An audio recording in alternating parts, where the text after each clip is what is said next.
Great. Oh, Oh, still no. a little bit of money.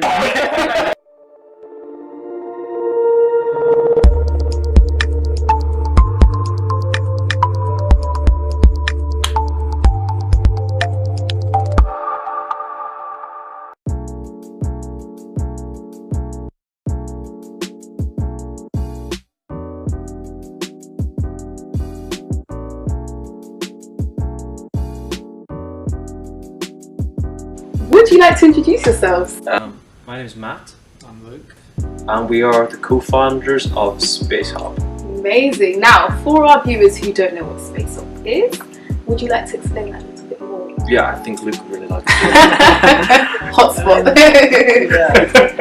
It's sort of, it's an online marketplace where you can browse and book workspace, meeting rooms and offices. So if you need something, if you need to do something somewhere nice, you can just log onto the site and find it. Brilliant. I think the quirky thing about it is that you can book into someone's home and sort of you can have an off-site meeting room there. You can have an off-site meeting, or you can, if you want to, you can have like a photo shoot there, or you can do your vlog, your blog, or whatever you want. So it's kind of like an Airbnb Yeah. or workspace. Just like you both were from professional backgrounds. You were I was a doctor. amazing. And yourself? I was a barrister. Wow. So that is a very big change. I know. I don't know if it was the right decision, but we've done it. Well, it seems like it was. So, I mean, coming from such professional backgrounds, was it such an easy decision for you to make to become entrepreneurs? So, how did you go about making this decision? It definitely wasn't easy. It still isn't easy. It is tough. It is a hard graft. It's very different, but it is much more crack. It's much more enjoyable. So I think we're both glad we did it, but totally different. Yeah. I think there's probably personal reasons for both of us to kind of who weren't quite satisfied with our day-to-day job Yeah. prior to Spacehop. It's really tough running a startup, and it's been really tough. Loads of ups and downs, but I think it's quite a rewarding thing to do. Yeah. So the highs definitely make up for the lows, I think, in most part. Like, it sounds like a cliche. People always say startup life is like a roller coaster, and it really is a cliche, but it's so true. Yeah, and I think that's great to know, because I think there's a lot of people who are in professional, workplaces and stuff like that, and it's inspiring to see that you've been in such an in-depth career and started up. So, what is it that inspired you to create Spacehop? So I was kind of the first guy on board. I'd moved to London from Newcastle, so up north, and I was on a decent enough salary, I was doing the doctoring, but even the house prices in London were crazy. And I was a big fan of Airbnb and websites like that, and I kind of thought, putting two and two together, my empty flat that I was paying a fortune for, rent was there empty, and I thought, why not use it for work purposes, or meeting purposes, or photography purposes? So that's the idea stemmed from. But as a person, I suppose I've always kind of been a bit creative and doing things on the side. So I think we probably just got it in our blood to. And you come from a business background, an entrepreneurial background as well. Well, I think it was something I always knew that I'd like to get into, do something a little bit more entrepreneurial, a little bit more fun. So whenever Matt told me about the idea, I was very keen to get on board. Yeah, that's really great. So, how did you balance kind of the transition from being in your career, which I'm guessing there was a lot of studying and a lot of climbing to get into your career, to transitioning into a startup? How was that process? It's not really a process. You sort of just decide you're going to do it. Yeah. And like the next day, you're gone. You're out of there, and you're focusing full time on Spacehop. So it is a big shift. Totally different lifestyle. Everything's you go from wearing a suit every day to literally waking up and going into the living room in your pajamas, sitting on the laptop. It's a lot more fun, but it does take a little bit of getting used to. Can imagine. Yeah, and I think people probably view you more like a tramp. I think when you're in the startup. Definitely don't get the same respect when you walk into the shops in your pajamas. But they don't know. Never judge a book Little- by its little cover. do they know, I Little do know. they know. The next Zuckerberg's here. So, how long has Spacehop been running for? We launched January 2016, so that's just under 2 years. Okay, wow. So things have been very fast moving, fast paced, I can imagine. Well, it feels like we've been going for about 10 years, so not really. That's the hard work, so Depends how you 24/7 look at working. it, That's great. And what exactly is the goal that you're trying to reach? I think the ultimate goal is to create that platform where you can go on and find a unique space, find a creative space that you can either like a space to work or a space to meet or even a space to create. So it's all in one platform you log on, and we'd love to take it outside of London. We'd love to take it to other cities across Europe. To do that, we'll probably need a bit more investment, but ultimately we'd love to make it like a global platform and really disrupt the market, as they say. Yes, sounds great. That's good. Well, speaking of investment, one thing I guess when people are thinking of a startup is funding. So it's a very tricky subject. It's very hard to kind of get good advice from different people. So how did you go about, kind of getting funding? Yeah, it's probably one of the toughest things to get right, and you can spend so much time, you can waste so much time by thinking, oh, I've got to get money, I've got to raise money. But I think the most important thing, and the advice, just if we could tell ourselves back from the start, is just try and get as far as you can. Like launch whatever you can, get some customers on the go. Because very few people are going to give you money early on. Maybe a government grant if you're lucky, or something like that. But in terms of investment, we've experienced firsthand. We've really tried to get investment. We try to get early on, and just so many rejections. That's normal. We did. I think the different options are after that. Then is crowdfunding is a good option. That's what we did. Okay. But again, I think you have to still try and get some customers and try and show you've made good progress. And then consider different crowdfunding options or angel investment. Again, that's a bit further on. Yeah. So at the start, we keep working the job on the side.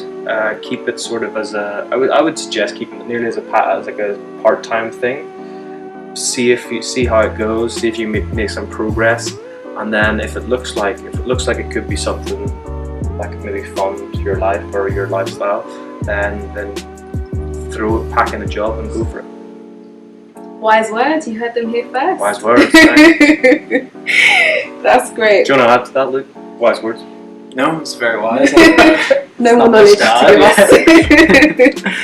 Well, as you kind of answered this question, so seeing as you didn't start as entrepreneurs, is this kind of something you've always had? You said you came from an entrepreneurial background. Is this something that's always been in you? I think it is. For a lot of people, it is a bit of an itch that you just want to do at some stage in your life. I think even during school, I always knew I wanted to do something in business. Came about in a strange way, but I felt like I always was eventually going to go down that path. I think you're the same. I'm the same, yeah. I think even at uni, with his older brother, we had a nightclub business. So we did the sort of promotions for it. So we got the ticket money from the door, and the nightclub got the drinks money, and that was the deal. I did it with his older brother. And I don't know, it didn't do that well, really, to be honest. But even so, that was kind of the start of it for me. And then certain other wee things followed alongside my studies and things. So yeah, I think it's an itch that you either have or you don't, and you have to. It's kind of a risky sort of path to take. Yeah. You have to be a bit of a gambler, I think. Yeah, you can be quite brave. Brave is a good word. Yeah. Or stupid. Brave or stupid. Mix of both. That's great. Well, how did you guys meet then? So you've known each other for a long time? Yep. 15 years probably. Secondary school. 15 years. Did they? Yeah, about that maybe, yeah. Wow. So yeah, secondary school. That's good. So do you think that your relationship, knowing each other for so long, has enabled you in your venture? I don't know. I think you spend so much time with your co-founders. You need to do it with people that get along with, obviously, Yeah. and work with. It's so important. I wouldn't suggest you like just get into a business with your mates, because a lot of our mates, and what we share, obviously, a wife with mates, but you need to have certain attributes to run a business. So you shouldn't pick people solely based on who your friends are and who you'll have a lot of fun with. I think there are certain qualities that you need to look for when you're finding a co-founder. Yeah. So Matt and Joe are both great, so we're very well. Yeah, that's some good advice, because I think sometimes you get caught up, you know, you want to have your friends in, you want to bring everybody into your business idea, and it's true. I think it is very important to be focused on your goal and know who would bring the best attributes to the team. So that's really good. I see that Channel 4 and BBC have been working with you guys. So how did that partnership come along? I think we were very, very lucky, actually. So it was a friend of mine had just by chance seen another sharing economy company do an article with BBC, and I think my friend just sent, his name is Mark Dolan, he'd love a shout out. He sent the BBC guy who recorded it, I mean, a tweet or something like that. I think it was a tweet, and then he came back and said, yeah, I'd love to meet the guys, I'd love to try it out, I'd love to try Spacehop out. So he booked into one of our home offices, so our home spaces, and kind of from there the rest of the media followed. It was actually brilliant. So everyone kind of saw the BBC thing and then got on board, got in touch. We were quite lucky. Yeah. Does that have like a really big effect on kind of just growing your company? Huge. Well, I think we definitely weren't ready for it. So we were pre-launch of the website, so we were still building the website. And yeah, I think the reason that we launched the website was like way earlier than we wanted to was because BBC were going to do a piece on us. So the website was like, I don't even think it worked. So we just launched the website, and the BBC card came out, and there's like thousands of people visiting our site. Wow. And it's kind of like, they don't really know what to do. They can't really do anything yet. They just, but it was great to get our name out there at the start. It's really good. Yeah, because I've had a browse website. I was like, this is very professional. I love the setup. Yeah, it's a bit better now. Yeah, was good. So, mobile working is something that's becoming a very big kind of craze, and a lot of organisations are changing the way working is. So, you know, no one's really stuck in the office anymore. You can work from your car, you can work from wherever. So, I think for you to fill in that gap was kind of perfect timing. In the sense of mobile working, do you feel that has an effect on productivity? What are your kind of experiences with it? Yeah, I think 100%. If you're sitting in your own house, it can be hard to get motivated. You know, you sort of get up and have your breakfast, you've got the TV there, all your usual distractions, whatever you normally do to relax, it's all at hand. Whereas if you just get out the door and create some sort of divide between your work and your home life, you generally are a lot more effective. Yeah, I think we've got lots of options on our site now. So you can, whether you need sort of that quirky home environment to do your vlog, or whether you need the meeting room to meet the rest of your team, or if you need a co-working space for the day, just for a hot desk for the day, and then you can just work in your own home. Like everyone is quite. I think the workforce of now is quite mobile in that they don't just work in one space. They go to the coffee shop one day, they go to the co-working space. And I suppose the home office thing is a new thing. It's a new environment. It's the types of space you get are quite cool and quirky. You wouldn't get them elsewhere. So we've kind of got all options on our site. So that was something we changed over the summer. We thought people wanted different options, because we were very niche in just offering that sort of that one environment. But now you've got meeting rooms, you've got, as I say, the co-working spaces and the rest. Yeah, so there's a great variety of people to kind of just decide, I want to be here, I want to be there, and I think that's really good, because for me, I find working in different environments does help so much, and it kind of, you think differently in each space you are, so it's a really good idea. What's the kind of sector that you appeal to? Yeah, so target market. Your target I think definitely people who enjoy the site most are creatives, because they like to get into a cool, quirky sort of environment. There's spaces you can book via Spacehop that you just otherwise would never have the opportunity to work in, and they love that. So I guess creative freelancers, small teams, even team away days for meetings. And we are trying to get into the bigger private offices now as well, and really help bigger companies find an office that's perfect for their team. So yeah, I guess our core market was freelancers, but now we're trying to move up a little bit and target bigger people as well. Yeah, I think that's right. Yeah. Creative freelancers, startups. We should have that more refined as a startup business. You should have it on point. Yes. We're kind of a bit like, whatever. It's good we got through here. Don't tell our mentor. Because that is a crap. Do you guys look to other entrepreneurs as inspiration? Is there anybody that inspires you in your day-to-day life? So we're actually in we're in a hub called eSpark. So this is eSpark, and there's over 50 companies here, isn't it? We're eSpark London. So it's all startups, different level startups. Some are just idea stage, some are further on, some are growing, so we're scaling up. So yeah, we find it very useful to be around these guys. Like, they have lots of knowledge. They sometimes have the answer that you need. So you post in the group and they get back to you with help, and they'll meet you for a coffee and sit with you. Even just this morning, they were speaking to a guy, and we were mulling over a decision, and he gave his insight and his thoughts, and that was the decision made. It's quite good. You have a network of help, and you've got these enablers as well that can help you move things forward as well, challenge you in your decisions, and help you set targets. Great.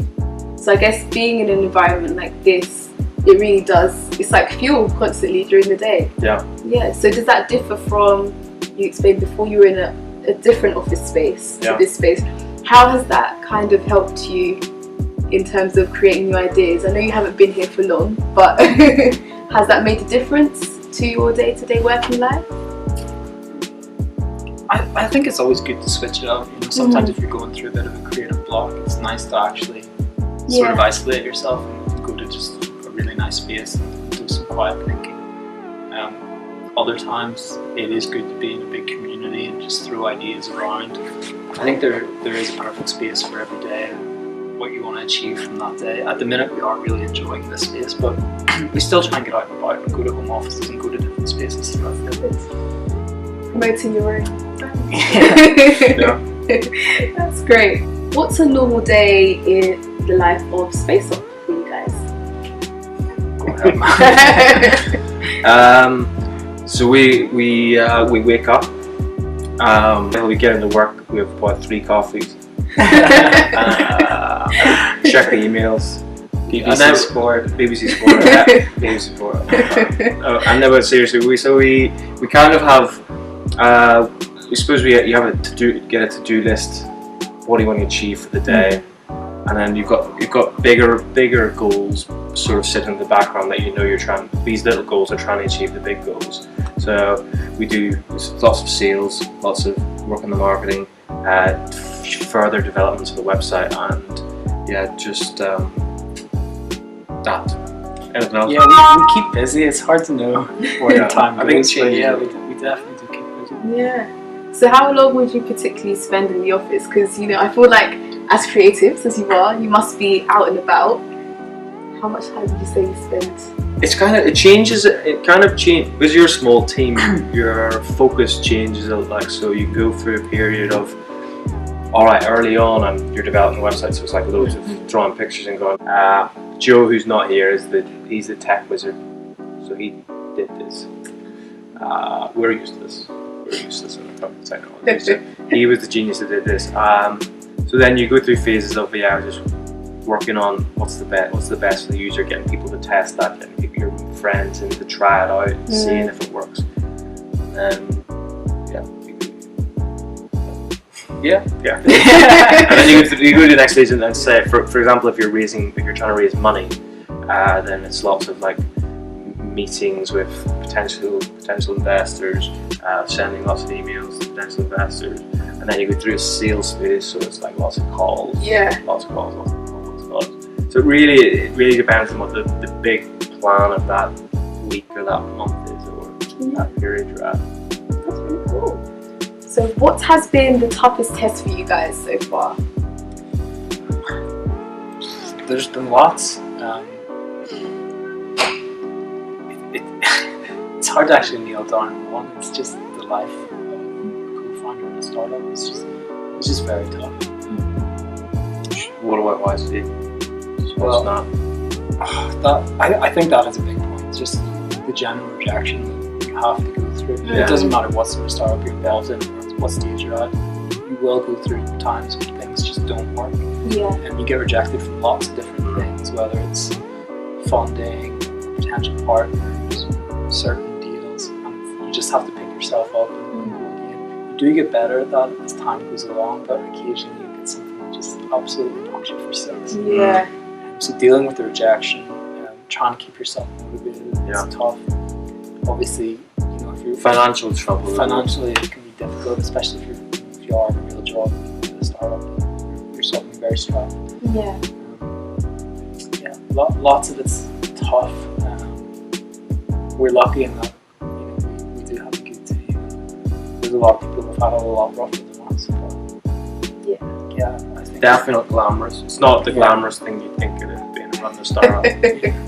There are a lot of, I guess, trials that you'll come across, but I think that's good to let people know. It's encouraging to know that, because I think we look at a startup and we're like, oh my gosh, like they just came up from nowhere, and it's not true. There's so much background work behind. In terms of kind of finding that motivation when you're getting your rejections, what did you do to keep yourself motivated to carry on going? just had a few beers and cracked on. And then you just have to pick yourself up the next day and go again. I think we're quite lucky as well, because there's three co-founders, so when someone's kind of like hitting a low point, I suppose they can bounce off someone else's kind of pick up the pieces week bit. Yeah. You will come round maybe after those couple of beers. Yeah. Feel a bit better. A beer always sorts things out. I don't know if we should be advocating. Yeah, just drink a couple of beers. Got through a lot of beers in the past 2 years. Yeah. What is it that you guys do for fun or to unwind? I think we just answered that. Beer. So yeah, if we're down, we drink beer, and if we're to unwind, we have more beers. I think. I don't know what we do. We watch a lot of football. Yeah, see your friends on the weekend. We're trying it to a lot. London's great, isn't it? There's lots of events you can go to. Yeah. We definitely doing parties much as we used to. We maybe used to go out quite a fair bit. We've got our bikes now. Try to get to the gym now and again. But actually, that's something you really do have to do as a startup and as an entrepreneur. I think you can maybe spend too much time working on your business that you just lose your social life just goes to. But it's really important. That is one thing we have learned over time. It is important just to say, right, today's done, and because otherwise you'll go insane. You'll lose your mind. I think we might have. Matt was notorious for getting up at 4 a.m. I kind of lost my mind. Doing weird stuff on Twitter. And just following people on Twitter just at 1 o'clock in the morning. Follow. Yeah, so it's really good. That's That sounds like a man. sounds a bit crazy. So yeah. So draw the line. Draw the line. Go out for a nice McDonald's, the beer, cinema. Go for a bike ride. Yeah. Look like yoga. He's a yoga man. Oh, Quite a spiritual creature. That's good. I wore a top knot today, not a yoga man.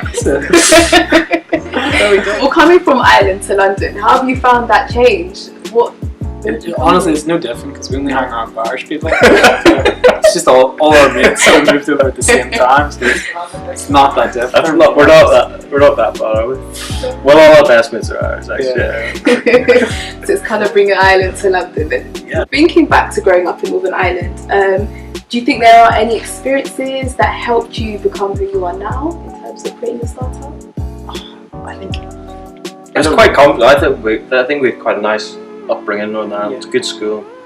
It's maybe a bit of a generalisation with stereotype, but I think a lot of Northern Irish guys do just learn to blag it.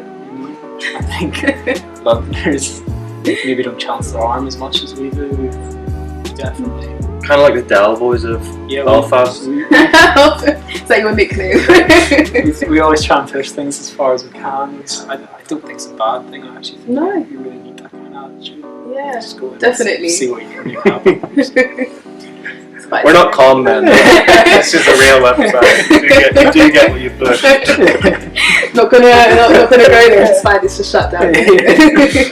That's good. Or I think having that persevering spirit probably has got you where you are, and that's something that young entrepreneurs should take on. It's just be persevering. That's I think that's a big attribute, isn't it? Just keep persisting, persevering. Having faith that something's going to happen and just persisting is maybe the most important thing. Without that, you really are in trouble. Great. So, when you decided to pack your jobs in, start this up, what was how did you tell your families, or what do they think? Oh, my mother was devastated. Really? Yeah, she was like, "What the hell are you doing? Don't do it." I think my dad was more chilled. Actually, he was more accepting of it. But my mum was devastated. My dad still doesn't understand it. Yeah, he doesn't have a mobile phone. He doesn't get like what we do. I think they've always been pretty supportive anyway. That's good. None of you are particularly active on social media as individuals. Is there any reason for that? I hate social media. Like, I think it's something you have to do, obviously for your company. But you know, I only got a Facebook profile like a few years ago. I've never tweeted. I have one photo on Instagram. It's just something I never really got into. I think we're a wee bit like we are quite conservative. Maybe we're quite conservative. I don't know. Are we? Keep our private life private. I think because of that. It's good. Can't argue with that. But I think you're right though, because it's kind of the balance of you need to be doing the interviews and the TV things, and you need to kind of you do need to do that thing for that side of things for your business, I suppose. I don't know. Yeah, I think you have to force yourself to do it. We're not naturally that way inclined, but self-promotion, you just have to do it. It's something you have to do. Is it something that you find quite challenging because you're quite private people trying to get on social media? We probably need your help though. I can help you, don't worry about that. Right. There's a job going. Thanks. So 5 top tips for future entrepreneurs. Each or what? No, you can. I won't be that mean. You can combine. You go first. 5 top tips. Number one, I suppose when you're at the idea stage, what would be the most important thing? Just identify. I suppose that kind of what we're taught here by the guys is identify the problem you're trying to solve, and then research around to see if there's anyone else doing that. So then just be clear about what the solution is that you're doing after that. So that's number one. Sort of identify the problem and what your solution is. Yeah. One. I think once you've done that, just move quickly. Don't worry about funding and having everything at the perfect time. Just as soon as you can, just go. You'll find answers along the way. It's better to just make a start and see what happens than wait for everything to pan out the way you want it to. Yeah. Number three. I suppose finding a team is probably a big thing, isn't it? Yeah. I suppose when you think you've got the right idea, you've made some progress. In terms of finding the team, maybe work. Don't give any of your company away at the start, because you have to give away shares, or you can't really afford to pay people at the start. So you have to find the right co-founder. So maybe just test working with them for a month or two, see how it pans out for both you. If you're still keen, then maybe just make some more solid terms. That's 3. 4. What about attitude? Sort of you talked about perseverance. I think perseverance is really important, and you just everyone will get, like, every startup has had a rejection being like just no. You just have to be you have to be persistent. You have to be quite strong. Stay positive, come back, and yeah, one more. I think it's so important you enjoy it as well. Yeah. You're only really going to last because you will inevitably come across this rejection. It's so much easier to come into work the next day if you're having good fun, if you're having a laugh. So if you're in a business or you're in a market, what you're doing involves something you're naturally interested in and enjoy, you'll find the whole process so much easier. Yeah. That's it. Great, love it. Those are great tips, really, really good tips, and I think that will inspire and help a lot of people. Great. So thank you guys. Thank you.